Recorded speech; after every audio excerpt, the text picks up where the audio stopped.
Bienvenue. Welcome to the Massey Dialogues. My name is Nathalie Desrosiers and I'm the principal of Massey College. Massey College is a place for ideas. It's a place that has as mission to nourish learning and serve the public good.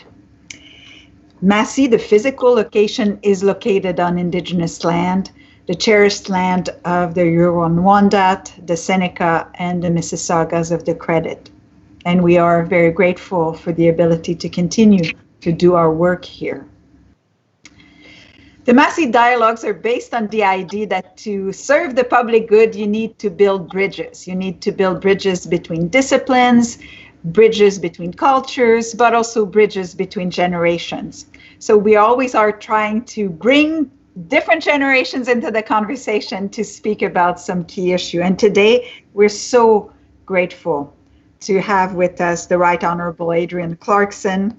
C'est très intimidant pour moi d'interviewer la très grande intervieweuse. Madame Clarkson was a fabulous journalist who interviewed everybody with such great grace and elegance. So I'm a little intimidated today about having to interview her. I'm going to tell you a little bit about her story, which we know and cherish. Madame Clarkson arrived from Hong Kong as a refugee in 1942, and she made an astonishing journey from being this penniless child refugee to being an accomplished journalist and our Governor General in Canada. She's the best-selling author of the 2014 CBC Massey Lecture, Belonging, The Paradox of Citizenship, also Room for All of Us, Surprising Stories of Loss and Transformation, Heart Matters, a memoir, and a biography of Norman Bethune. She served, as I said, as our Governor General from 1999 to 2005. And when she left Rideau Hall, she founded the Institute for Canadian Citizenship, which does fabulous work in helping new Canadians embrace and be included in Canadian life. In 2004, she established the Clarkson Laureates for Public Service that are awarded annually at Massey College to 3 postgraduate fellows. The intent is to recognize the achievements of these young people and their commitment to public life. That is actually a testimony on her great life as a public servant for Canada. She is a senior fellow at Massey College as well. Gurveer Bains is actually a recipient of the Clarkson Laureate. She was a Clarkson Laureate in 2020, and last January she received her award. She's currently a PhD student in the Department of Geography and Planning at University of Toronto, and her areas primarily focuses on migration, geography, and health. She's part of the collaborative doctoral program in global health at the Dalla Lana School of Public Health and a research fellow at the Wilson Center. She's completed honors BA in science, and she graduated as the valedictorian of her class at the University of Toronto, Mississauga. She has a Master's of Arts degree from Queen's, and now she is at Massey College, and she is doing her PhD. Welcome, Gurveer. It's lovely to have you here. Thank you. And finally, we'll be joined by Dr. Gillian Einstein, who is the Wilfred and Joyce Puzzlum Chair in Women's Brain Health and Aging. She's a professor of psychology at University of Toronto and a guest professor of gender and health at University of Linköping in Sweden, and adjunct scientist at Women's College Research Institute and the Rotman Research Institute. So she's done so many great things in her life, many awards. She was named one of 20 Canadian brain research stars, the May Cohen Lecture in Women's Health. She's profiled in Psychology's Feminist Voices.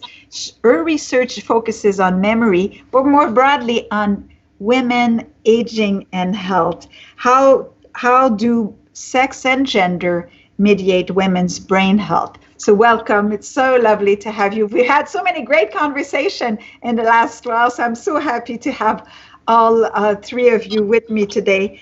And for the audience, you can ask questions of our guest on the left-hand side of your YouTube channels. You can write down your questions and I will put them to our guests in the last half hour of the show. Madam Clarkson, let me start with you. You chose the subject of today. You chose the subject being old at the time of COVID. Why did you choose that? Is that just because the crisis of long-term care, or that has shown the way in which there's so much inability for us as a society to care well for people that are in long-term care? Was that that you wanted to talk about, or why did you choose that subject?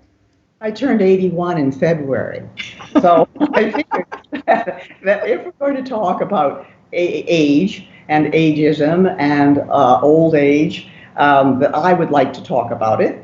And also because I'm very excited about being 81, I was very excited about being 80. And when I told Margaret Atwood, who's a good friend of mine, as you know, that I was going to do this, and she said, "We're not old, we're mature." And I said, well, that's what being old means, actually. And I think that, to me, when I saw these revelations that of the long-term care homes, about the neglect, about the personal service workers having to have 2 jobs because they weren't paid enough to be in the nursing homes, it all just clanged around in my mind and made me feel ghastly, because I subconsciously knew this. I subconsciously knew we had underpaid people, even in the most, what seemed like very high-end, even luxe retirement homes, not to speak of the ones that are not. And that makes me feel horrible, because I knew this, and I thought maybe I could have started to talk about it sooner and helped to change things sooner. And then when the news came out that they were going to raise the personal support workers' wages by $4 an hour, I thought, is that during this crisis? I mean, this is so shocking and horrible. I just thought, what does that mean? And these people still have to go to 2 jobs. And then I realized that about 10 years ago, I had a very severe medical thing. I had an awful gallbladder thing, which became infected. I was sick, and then I came out. I had 2 operations. I came out, and I was kind of an invalid for 3 months at home and I remember it well because it was the 2010 Olympics, so I watched every single event of the Olympics from my couch. And every day, a community access care worker came and changed the dressing on my wound, which was not able to be sewn up. You don't want to know the details. Maybe you do, because it's very interesting. But it's called healing by secondary intention. So a nurse has to come and change your things, but they don't sew you up because the infection would not have a chance to come out. Mm-hmm. And so I had 3 different people who came for about 3.5 months, alternating on days. And I learned a lot about their lives. They were all immigrants. They were all holding together families.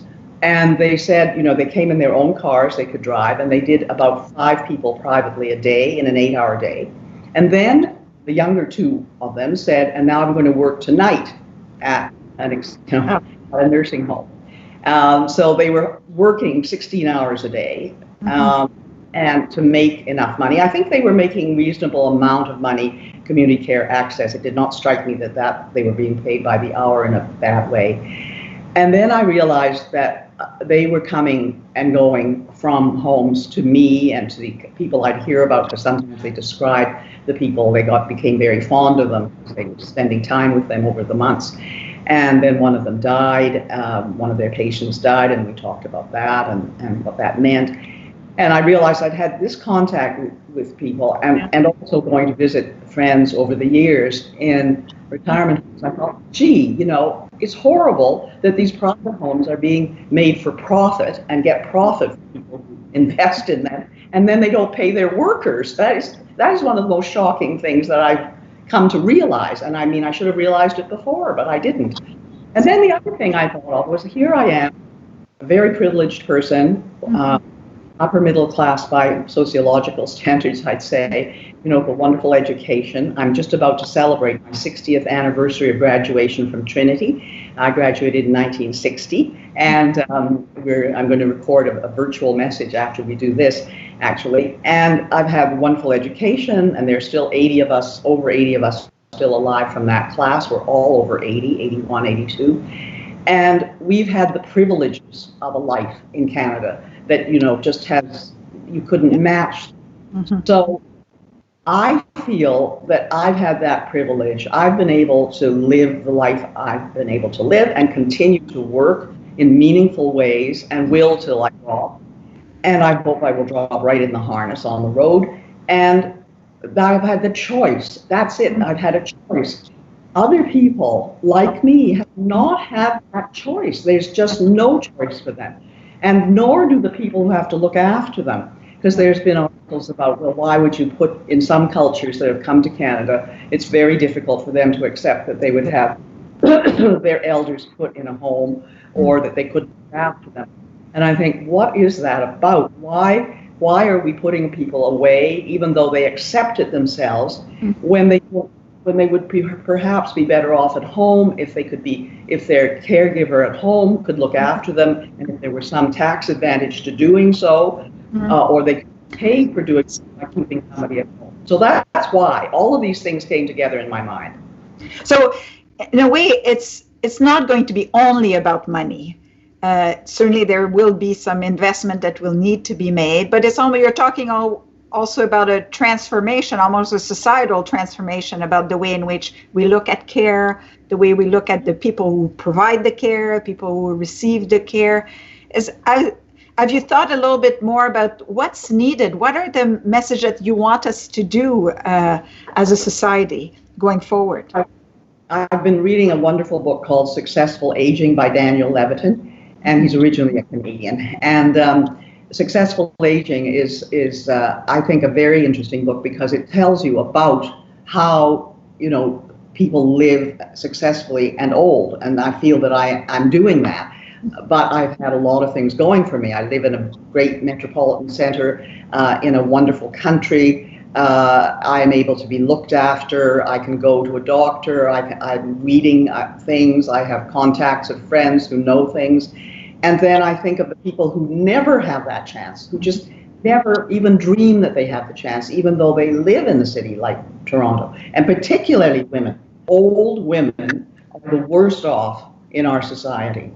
And I think older women, even in 60s, so on, would like to look after a parent who's 80 or 85, and they can't because they've got to keep up a job, so they can't do it at home. There's no advantage to transforming their house, and no help certainly transforming their house so that they can have an extra room with a kitchenette and a bathroom in one of their house, because we don't encourage that. We do not encourage either, because I know friends who tried to do that, 4 or 5 women living together who are alone, who are older. Yeah. The hoops you have to go through with city council to try and make your house a place where you could have your friends live with you. Is it a rooming house? Are you running a boarding house? Are you running an apartment? Why do you want to do this? Why do you want to put in an extra bathroom? It's just a nightmare, and people want to have variety in their lives. I'm interested in keeping everybody at their greatest potential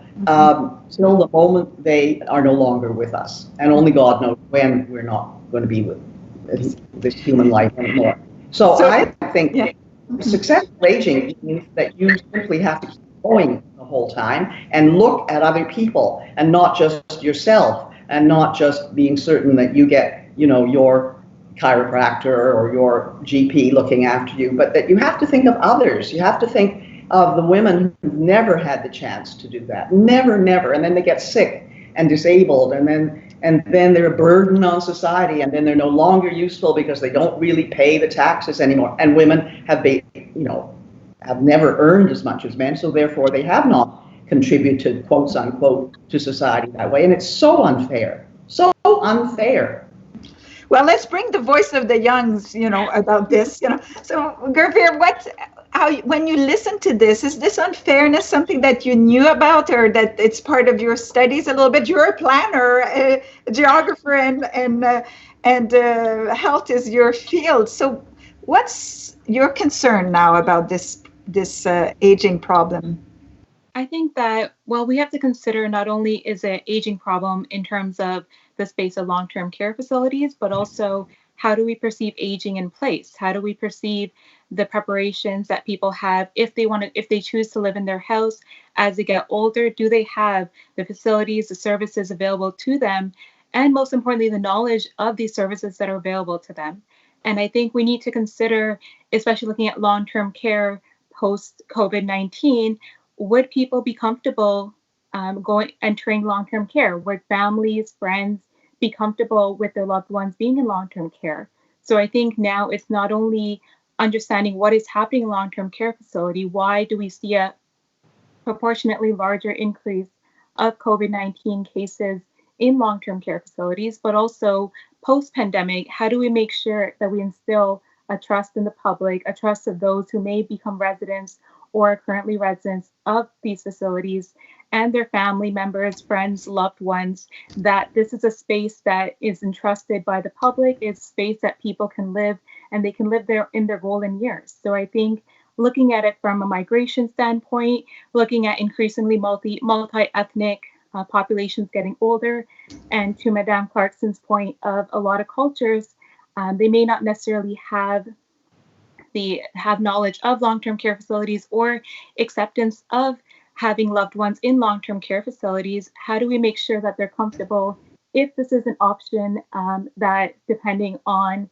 the person, depending on their health status, if this is an option viable to them?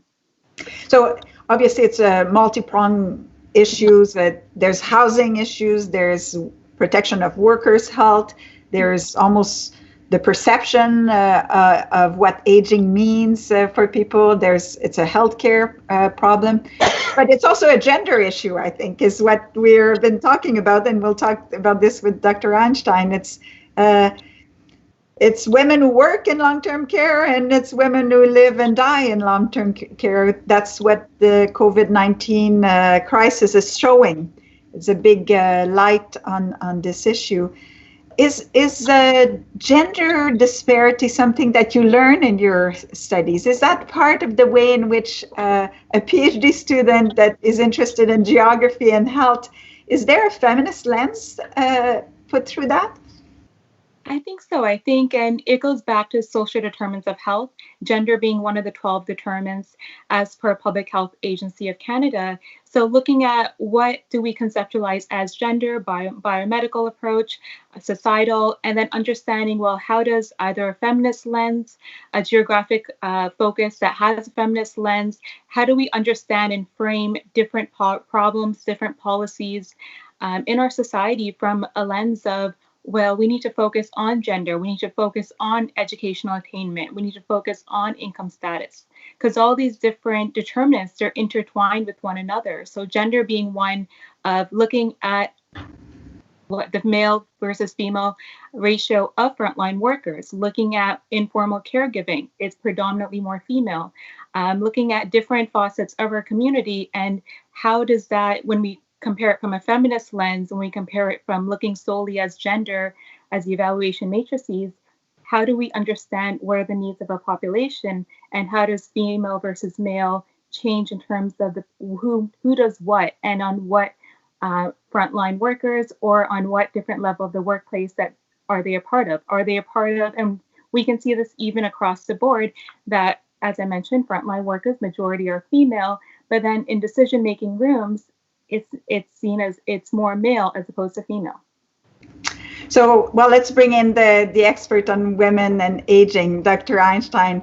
Thank you so much for being here. So you've heard Madame Clarkson describe this horrific story that's going on in long-term care. We all think we should have predicted that it was going to be revealed by a pandemic. Are there other things, other lessons that you're finding from this pandemic? Well, I think, yes. I think one of the big concerns of the pandemic, especially for people who are aging, is the effect of isolation. So one of the things that's very important for brain health is to be socially engaged, to, be in the world, participating, be with your family. And what's happening with social isolation is that people are by themselves. So one of the many hats I wear is as lead of the Women, Gender, Sex, and Dementia program of the Canadian Consortium on Neurodegeneration and Aging. And with others, we're taking a sex and gender lens to the whole question of isolation and the older populations and healthy older, as well as those with mild cognitive impairment and subjective cognitive decline. And unfortunately, our hypothesis is that they'll get worse than they would have if they were just aging without this social isolation. So we're really concerned about that. And of course, I'm especially concerned about women's brains, because women are really bearing, as everybody has said now, women are really bearing the brunt of this crisis, except in the decision-making capacity, except in countries where they have leaders who are women, like Angela Merkel and in Australia and New Zealand. So what's the issue? Well, as Madame Clarkson pointed out, women are 70% of the people who have dementia, actually. Women are over 70% of the personal care workers. And if they're not a professional personal care worker, they're taking care of somebody. They're taking care of their husbands, they're taking care of their children. So it's a tremendous, I mean, you even hear about young women who are really struggling right now because they've got parents at home and they've also got their children and they're trying to do the education, and you've got to ask, what's the long-term effect of this stress going to be on them? So I'm principally right now thinking about the effect of social isolation, but the effect of stress long-term is going to be incredibly important. So I think there are a lot of ramifications for women's lives. And it's very interesting in the respect of sex and gender, because originally we thought this is a disease that mostly affects men because of the data coming out of China. And that in and of itself is a gendered issue, not just a sex difference, because it's become to be revealed that one of the reasons men might have been more susceptible to COVID-19 is because in China it's more acceptable for men to smoke and not women. So they already had impaired lung compromise. So it's really if it's not affecting you personally, which of course it's affecting everybody, but it's a tremendously interesting crisis from the perspective of sex and gender. Well, let's bring in everyone here on this issue. So the fear, I think, is that this crisis will abate and we won't change. So what I wanted to ask is if you had to commit or to want us to commit to something, what would it be? What would be the lessons that you absolutely don't want to get wasted in this crisis? Madame Clarkson. Well, I think that I'll be very purely economic about it. I think that we cannot have public personal support workers being paid minimum wages. This is and also an exploitation generally of newcomers to the country, and it is simply unfair and not right. And it may be showing us the way to a guaranteed annual income, which I'm all for, and which your predecessor at Massey was the proponent of and had a project for with Ontario, which would have been very interesting to see. Because I think when you have economic injustice, everything follows from that. And women have suffered from that more than anything. Women are poorer, women have less health help, they don't have the studies done on them, and they don't really care about them. Even, I had a toxic pregnancy. That is, I had to be lying in bed for 3 months before I had my second child, and that is a very bad thing. And then nobody told me after, and you could have a kidney failure or a stroke, and so that's why I had to lie in bed. And then afterwards, when I had a successful delivery, nobody ever said to me, this might have an effect on your heart later, nobody ever followed up with me or anything. I was a living person still, and nobody, because when I left being Governor General, I was contacted by some people in Vancouver who are physicians, and they said, we want to study preeclampsia, that's the technical name of it, because it's still the #2 killer of mothers in the world. Okay, but the studies are not done. I was never followed up on, and I have a heart problem. After 30 years after my second child was born, I had a heart problem. Atrial fibrillation. Well, was that connected? Maybe, because nobody else in my family has ever had heart problems, and it's everything follows like that. There is nothing that seems to be done. The two injustices are seeming to be being born a woman, and then living to be very old if you're a woman. And that is really a very, very bad set of circumstances, because women provide a kind of care and a kind of interest and a kind of empathy because they are the ones, I'm going to go into hard feminist talk here, they are the ones who are capable of giving life. And men are so jealous of that. I always repeat endlessly. There's a patriarchy cannot get over the fact that life is in women's hands. So all those questions about what women do reproductively and so on, it comes back to the jealousy that men have, that they can never have children, they cannot produce, and certainly in Anglo-Saxon law, that the reason why the father, a child is child of the husband of the woman who has the child, is the patriarchy is going to say that child is mine. It does, because you never know who your father was, but you'll also know who your mother was. And so those fundamental things, and I'm a second wave feminist, 1970 blew open the doors for me, and I'm still waiting, 50 years.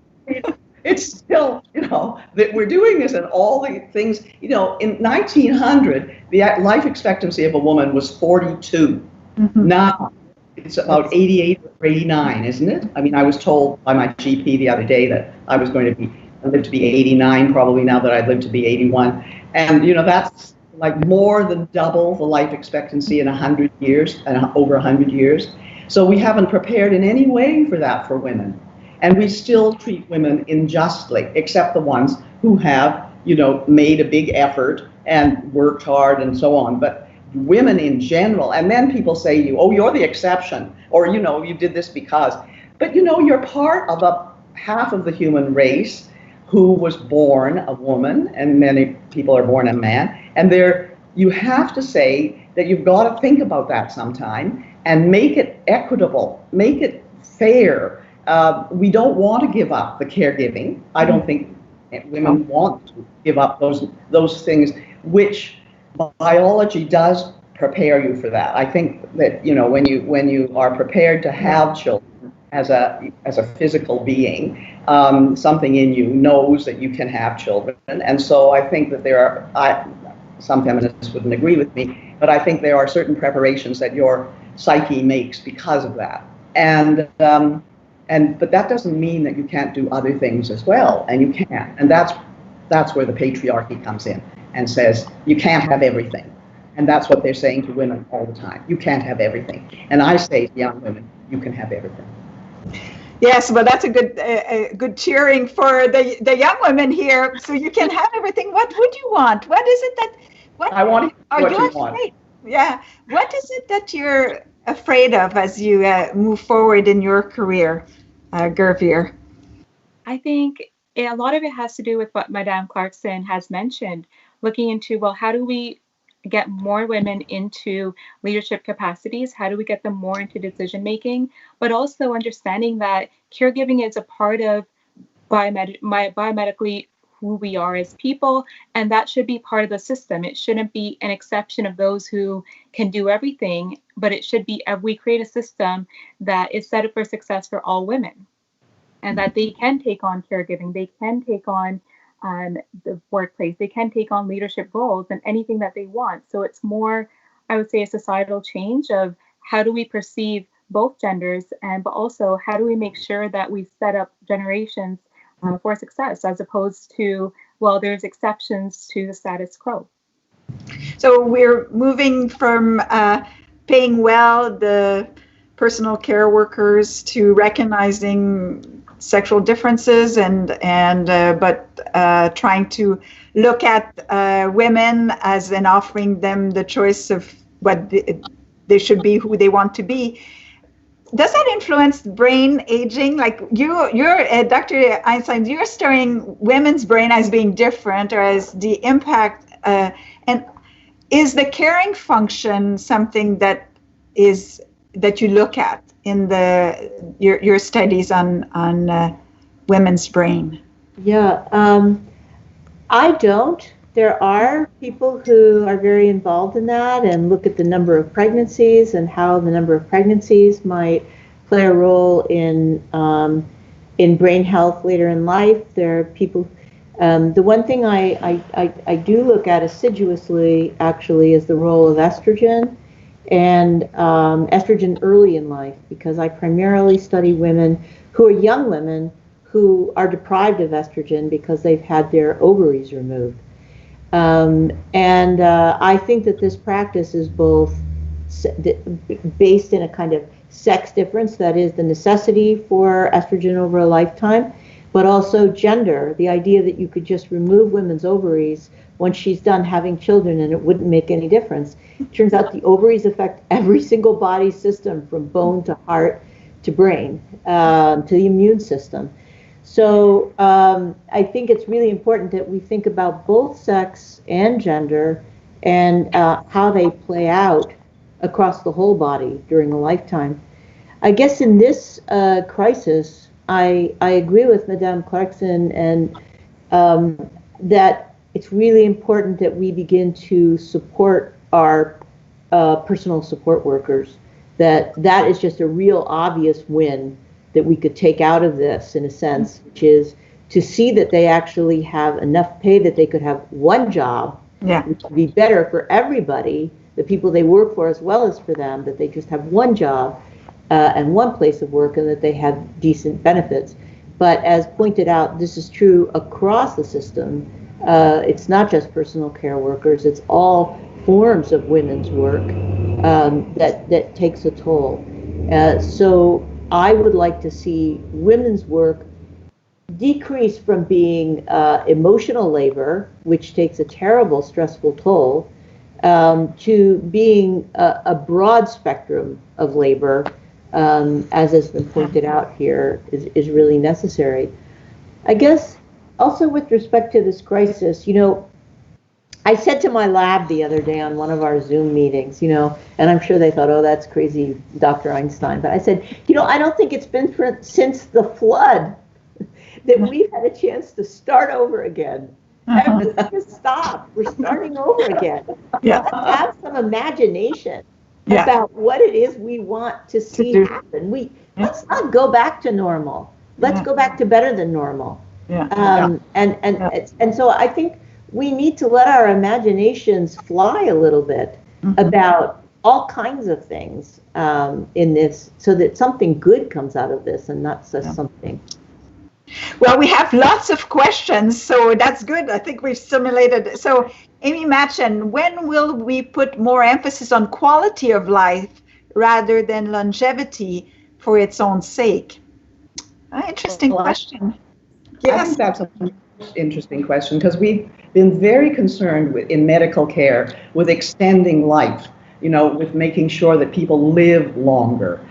But for what, I think we have to say, what is the life? What does life mean if you live longer? It certainly doesn't mean anything if you want to retire at 52. I read the people wanting to retire at 52 in the business pages of our newspapers, and a couple says, we want to retire when we're 52 and 54. Can we do this? And then we want to spend 4 months a year in the warm climate and then play golf, etc. And this is a recurrent theme, as though work and life with work purpose is not valuable, but somehow it's something that you have to get over and put behind you.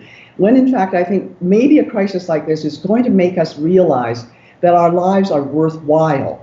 I mean, I think a lot of people are suffering from the fact that they feel their lives are not worthwhile.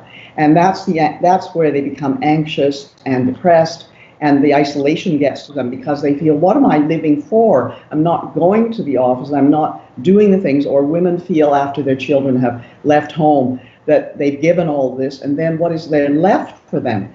And I think that value of life, if we put more than economic value on life, if we can say to people that your wisdom counts, that your caring counts, that your warmth counts, that all of these things are values in society. If a society simply says, you're no longer good because you're not economically good anymore, because you don't pay taxes. You know, I've had discussions with people at civilized gatherings, believe it or not, who say things like, I don't see why I should be paying property taxes anymore. You know, I've been paying property taxes. My children left public school 45 years ago. Yeah, but you know, as Madam Thatcher said, there's no such thing as society. And there was nothing that ever pointed out more to me that she was totally wrong about everything than that statement. This society exists. It's made up of human beings who wanted to create something together called society. And therefore we have to share things together. And what we have to share is the future of not just your own child or your own wonderful little family, but the person who lives there, and the person who lives in the country, and the person who lives in a little village, and our native peoples, and everybody. That's what creates our society. If we lose that, it's horrible. And I think this crisis may cause us to think a lot more about what's really important as people feel what isolation is really like for themselves, and they understand what it may be for people who don't have a choice, because we haven't had a choice, we've had to be isolated. And perhaps that will do it and cause us to say, all right, let's make the changes, but we have to have the will to do that. Well, certainly, I think we have seen in this dialogue, some people have said very wisely that we're so intertwined, we're so interdependent, and this crisis has shown this. We're just as secure as the weakest healthcare system around the world in a way. So, and other questions from Paul Knox. If you're over 60, you're at greatly increased risk of complications if you get infected with COVID-19. How do you decide what level of participation is appropriate when reopening proceeds? What does it, so I think he's asking about if older people are more likely to have higher complications, how come it's not possible how much are they consulted in the reopening conundrum? Let's start with you, Gillian. Well, I mean, I think that's a great question, and I think it's the $64,000 question for the healthy elderly. What are we going to do? And I don't think that's in the equation, because I think, the norm is considered, people in their 30s and people in their 40s who are working people. I think, one of the great successes of the biomedical model is that acute diseases have turned into chronic disorders. Mm-hmm. And we're really, in some sense, very lucky that that's happened. But then as we age, we get more chronic disorders. How do we deal with them on a daily basis? And I don't think as a society, we've really grappled with that. What is a good life? What is a good life with a chronic disease? And what's a good life with aging? With respect to that specific question, I can just say I'd be pretty careful. I'd keep up the same things that I would be doing now. I'd try to keep exposure to being out to a minimum. I'd wear a mask, I'd order my food in. I'd definitely start going out, but we don't have herd immunity yet. And I think it's going to be a risky situation until we have herd immunity. Do you have any idea, Mary, I was just asking, Gillian, do you have any idea when you think under these conditions, if we kept them up, we would have herd immunity? That fascinates me. I know. I don't have an answer to that. I wish I were an epidemiologist. I think herd immunity at this point means a large enough number of people have to have gotten the virus and have antibodies to it, and then another large enough group of people have to not be so susceptible to the virus. And I don't know when that magic point is going to come, and I'm not sure people have really done the calculations yet. Do you know, at the Dalhousie School of Public Health, Has David Fissman looked at, when herd immunity would come or anything like that? Well, it looks like, Gurveer, are you still there? I think we're seeing you frozen here a bit. Are you there? I was directing this to you, Gurveer. I'm sorry. Yeah. Okay. Yeah. Perfect. I think a lot of work that's being conducted, looking at different research, quantitative research on COVID-19 and even looking at antibodies. I think because this is a large global pandemic that we haven't had in over a century since the Spanish flu of 1918, that we need to look into what are the different tracing mechanisms, the testing mechanisms, the antibodies. So we are slowly looking into research realm of conducting that research, but it's going to take. I mean, there are a lot of there is funding, there is research personnel looking into it, but it's still a work. Is a lot of professionals in that capacity. There never really is herd immunity to the yearly flu. Yeah. That's why having a vaccine is so important, because the flu virus keeps mutating. They don't know which mutation. Not enough people are immune to each mutation. And in my vast ignorance on this particular area of the topic, I suspect this is going to be like that. Mm-hmm. Well, it's not reassuring. Another question from Roberto Alvarez. What would be the most expensive, creative way to rethink long-term care? Are these facilities in the first place the answer, or if tweaked to be able to continue to confront crises like this? So I think the question is about what if we put our creative cap here, what are the alternatives? We talked a little bit about older women or older friends living together, a different way of looking at housing, ensuring and supporting care at home. Where are you on this spectrum when you look at the research, Gillian? No, I'm right in the middle. Mm-hmm. I think there have to be good governmental support for at-home care, mm-hmm. as well as for long-term care facilities. Mm-hmm. The reason I say that is because whenever people paint this glowing picture of long-term care at home, they always leave out exactly what Madame Clarkson brings up, which is it's the woman who's going to look after care. Yeah.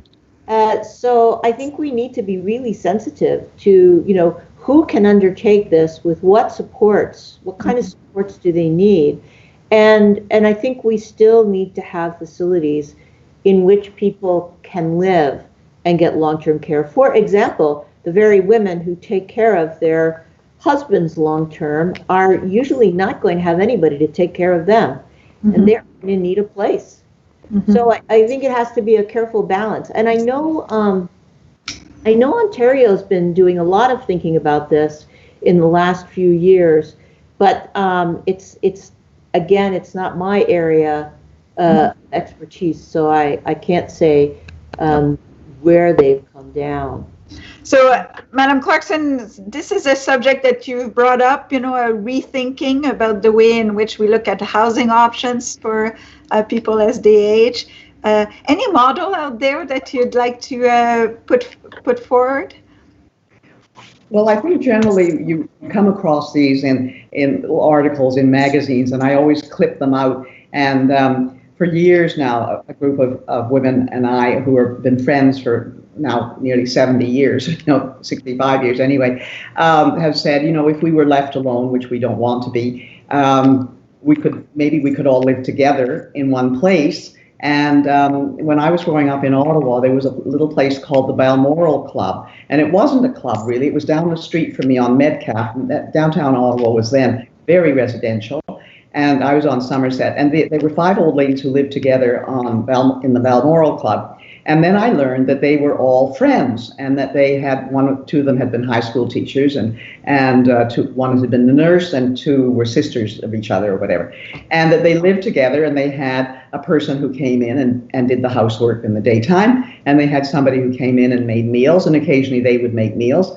And I thought, isn't that nice that, compared to the idea of being in an institution as such, why should we go to an institution when we're older? It just seems to me so unjust. And I mean, people don't have the choice. Often it's very difficult to look after somebody who has Alzheimer's or dementia. It's heartbreaking. It takes a toll not only physically to look after somebody like that, but also heartbreaking as you watch the person that you've lived with since they were wonderful and a great tennis player and the greatest diver and a fun dancer deteriorate in front of your very eyes, and you can only do so much for them. That of course, is the emotional side of the care that is really very difficult. But if we could still, if anybody wanted to, the fact is, if there was support for them, and I think the Scandinavian countries, as always, have models for this kind of thing, that people could come help you in your own home, that would be one step. So you could have that advantage. I think we'll always have to have an institutional care for people who are not able to be cared for by somebody, or because they've got such problems that they can't be looked after at home. And I think that's something that society is going to have to deal with, and in a realistic way. And we have not dealt with it in a human and realistic way. Both those things go together, human and realistic. And I would like us to discuss that. We don't seem to ever discuss it, just as we don't have universal daycare. And that's been something I've been thinking about for, since I went to France when I was a student at 21, and I saw that they had universal daycare. They had crèche for babies from 6 weeks to 18 months. Then they have a middle care between 18 months and 3 years. Then they have a junior kind of kindergarten from 3 years on.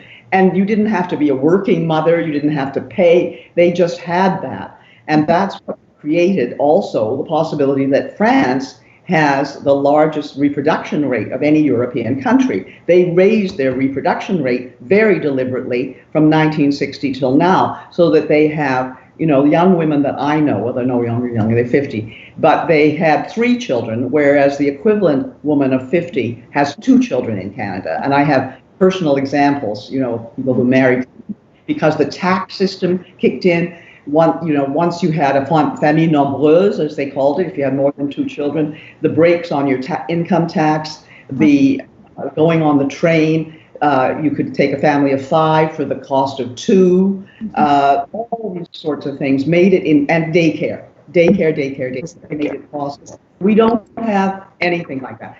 A woman who works and has a family, and then the family leaves, in our society, has looked after people all her life, and then probably looked after her parents, and then looks after her husband, and on and on. And it's just not. The other things have zoomed along, but you have to have me back to have my radical solution for society in terms of women having children, because we haven't really done it yet. Because there's still the idea that if you are graduating as a lawyer, you have to go into a law firm and become work like mad and bill 180 hours a week.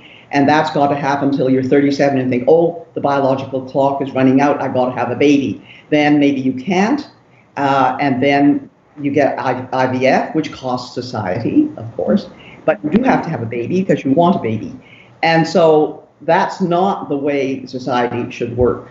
Women should be able to have children and still make their way. And that's my radical other approach.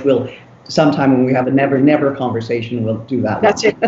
Next, the childcare section has to come to Massey Biologics for sure. I want to get to Dr. Einstein here, as we talked about the geography, or almost the way in which we house people. What's the impact on brain health on this? Like, do we know whether if you say in one setting, the evolution of brain health is different? Well, we know that taking somebody at a pretty advanced age and moving them to a new place is always extremely stressful for them. And stress actually has detrimental effects on the brain. I mean, short-term stress is great, kind of gets all the neurons going and stuff, but long-term stress where you don't know where the bathroom is, you're not sure who's taking care of you, you don't recognize anything, that's really bad for your brain. Mm-hmm. And so moving people to long-term care facilities too late is not necessarily the best thing for them. Mm-hmm. In terms of living in a community, I think it depends on what the community's like. You know, if people have a room that's set up the way they want it to be, and they have respectful care and companionship in the place, I would imagine that could be pretty good. I myself worked in a long-term care facility that was not a good, when I was in high school, was not a good long-term care facility, and I said to myself, I will never put my parents in this place. But there are many, I mean, the imagination around long-term care facilities now has changed quite a bit. There are many that are stimulating and build communities of friendship and many, many good things. And so, and let people age in place with continuing care through all the different stages of their health. And I think that can be very healthy and beneficial and good for your brain, I guess. Well, that's it. We want a healthy brain and a healthy place, because healthy brain makes a healthy society. That's for sure. We're coming to the end here, so I was going to ask you a little bit to kind of focus on one or two things that you really want Canadians to know about. Reflect on the outcome of this particular crisis, and maybe make some suggestions for future Massey dialogues. I got the daycare one, but there may be others. So let's start with you, Gurveer. Sure. Thank you so much. And sorry about the earlier difficulties. I think it really comes down to looking at long-term care facilities and the pandemic of COVID-19. It's very multifaceted issue. So we're looking at not only personal support workers, we're looking at informal care, child rearing, so many different factors that we need to consider when we're reimagining our society post-COVID-19, and just how do we understand the different voices, when we're trying to create the new normal post the pandemic. I think even looking at future Massey dialogues, they include looking at vulnerable populations, perspectives from newcomers, perspectives from single parent households, understanding how the pandemic has affected them, what they would want to. Thank you. Thank you. Dr. Einstein. Well, I'm really, really glad that Madame Clarkson wanted to talk about this, because, being a person who's aging myself, I think a lot about that as I, continue to work and Zoom with my students and try to get papers out and everything. But I think about stigma and the stigma of aging. And I think that it would be really important coming out of this that we think about how to destigmatize aging, how to see it as the miracle that it is, what we've accomplished as a society to make aging possible, and to really think about how the elderly, let me just say, contribute to our society and are not just a drain on society. So I guess I would like to see that come out of this. Well, thank you. That's lovely. And what about for the final words, Madame Clarkson? Well, I hope out of this that we will seriously look at, be practical, a guaranteed annual income, just because I think it's something that both political parties, Robert Stanfield put it forward first, 30, 40 years ago. So it's not a liberal or an NDP thing. It's just something I think would make a decent society, and women would benefit from that. And I always do think of women because they are the most vulnerable, and it doesn't matter what the ethnicity is. It's probably even worse in many people who have only recently come to the country and don't speak the language very well and can't stand up for themselves. So I would hope that we would look at our societal levers and see what we can change to make society more equitable for everybody. The idea of social distancing, which we should really call physical distancing, because I hope that we would still all stay social, is that you see in countries like, when I spent my 3 years, very, very importantly, after I graduated from university in France. And I went to a society where people had little tiny apartments and hardly any hot water and everything. This was 1960. Believe me, they were still in the wave of just after the Second World War. And yet they went out to cafes and they could chat and sit in cafes and talk. And then they shopped every day because they didn't have refrigerators. They kept their food on the sills, and they shopped twice a day. And so they had the interaction of shopping every day. And I could see older women going out to shop every day with their little string bags, because there wasn't such a thing as plastic. And you had your own little egg box that eggs were put in, and you brought your egg box back and got your 3 or 4 eggs, whatever you bought at a time. And all of this is, I think, something we have to get back to, instead of this society where everything is kind of, we can waste anything we want. We can waste people. And that's what we're talking about. We've been wasting people. And people, even, when women have had jobs where they've gone to offices, and that will all change. I think now that people that have been working at home and it's worked, it'll have impact on travel. I don't think we'll see as much businessmen and businesswomen traveling because they don't have to. Why would they have to go somewhere for a day and a half when they can adequately Zoom or have in meetings or whatever? That I think we will have to really take all of these things into consideration and say, how can we make life better while we're here? And we can notice the amount of garbage we create and the amount of plastic that we use. And I think for those of us who rush around a great deal, staying at home, living at home, making every single meal, looking at the wrappings of things, looking at the garbage you produce that you're taking out and looking at cans of garbage, and I see the people coming along and taking the garbage out, which normally I'm not here at that hour. They come around 10:30 on my street, and I see the amounts of garbage that we all make, and they're, sometimes it's only families of 2, 4 at the most. We have these huge amounts of garbage, plastic, etc. Surely we will think about this. It's not something that we have to continue.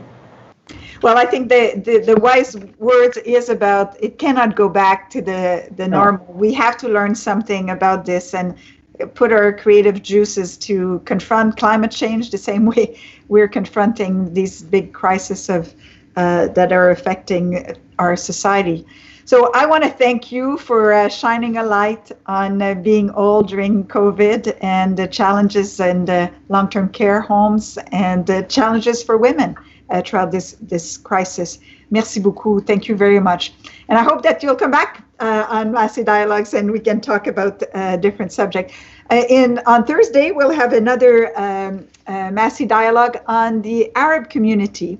So we're going to talk about the patterns of demography, the changes in their contribution and their changes in their belonging to Canada. So looking forward to having this dialogue with the participation of the Canadian Arab community and the Canadian Arab Institute. So I look forward to seeing you on Thursday. And I want to thank not only my guests, but also the Massey staff, Matt Glanfield and Aber Risi, for helping us put this together. Merci beaucoup. See you Thursday.